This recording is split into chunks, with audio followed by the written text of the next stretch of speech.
എൻ്റെ വീട്ടിലൊരു സംബന്ധിച്ചാൽ എൻ്റെ അമ്മയ്ക്ക് ഭയങ്കര വിഷമമായിരുന്നു. ഞാൻ പോയാൽ അതൊരു വലിയ വിടവായിരിക്കും. കാരണം എൻ്റെ വീട്ടിൽ അലയ്ക്കുന്ന ഞാൻ മാത്രം, ഞാനാണ് നോൺ സ്റ്റോപ്പ് കൊണ്ടാട്ടം, ബാക്കി എല്ലാവരും മൂങ്ങകളാണ്. എൻ്റെ അനിയത്തി രാവിലെ പഠിക്കാൻ കയറി കഴിഞ്ഞാൽ ആഹാരത്തിന് മാത്രം അവൾക്കൊരു ടൈം ടേബിൾ ഉണ്ട്. ഇന്ന സമയത്ത് കഴിക്കും, ആ സമയത്ത് കഴിക്കാൻ കിട്ടിയില്ല എന്നുണ്ടെങ്കിൽ പിന്നെ പഠിക്കും. അത് കഴിഞ്ഞിട്ട് അടുത്ത സമയത്ത് എപ്പോഴാണ് അവൾ കഴിക്കാൻ ടൈം ടേബിൾ വെച്ചേക്കുന്നത് ആ സമയത്ത് അവൾ കഴിക്കുകയുള്ളൂ. അങ്ങനെയാണ് അവളുടെ ഒരു റുട്ടീൻ. അപ്പോൾ അവിടെ സംസാരിക്കാൻ ആരുമില്ല. അപ്പോൾ എൻ്റെ അമ്മ മൂങ്ങകളെ പോലെ ഇരിക്കേണ്ടി വരും. അപ്പം ഞാനാണ് ഇറങ്ങി വന്ന് ബഹളമൊക്കെ വെച്ച് അലച്ച് ബഹളമൊക്കെ വെച്ച് ചിലപ്പോൾ ഞങ്ങൾ അടിയാവും, വഴക്കൊക്കെ ആവും.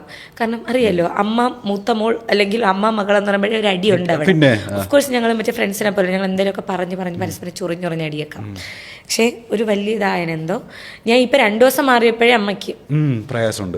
2-3 ദിവസം മാറിയപ്പോഴേ അമ്മ പറഞ്ഞ്, എനിക്ക് ഒരുമാതിരി എണ്ണേ നീ ഇല്ലാതെ എനിക്ക് ഒട്ടും പറ്റാനില്ല, ഭയങ്കര ബുദ്ധിമുട്ട്, വീട് ഉറങ്ങിയപ്പോൾ എല്ലാം മൂങ്ങാൻ മാളു. എൻ്റെ മാമൻ്റെ മൂത്ത മോൻ വരും, അവൻ വേറൊരു മൂങ്ങ. എൻ്റെ 2ാമത്തെ മോനുണ്ട്, അവൻ മറ്റൊരു മൂങ്ങ.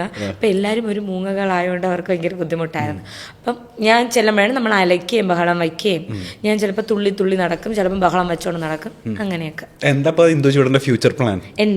എനിക്ക് ഫ്യൂച്ചർ പ്ലാൻ ഇപ്പം എനിക്ക്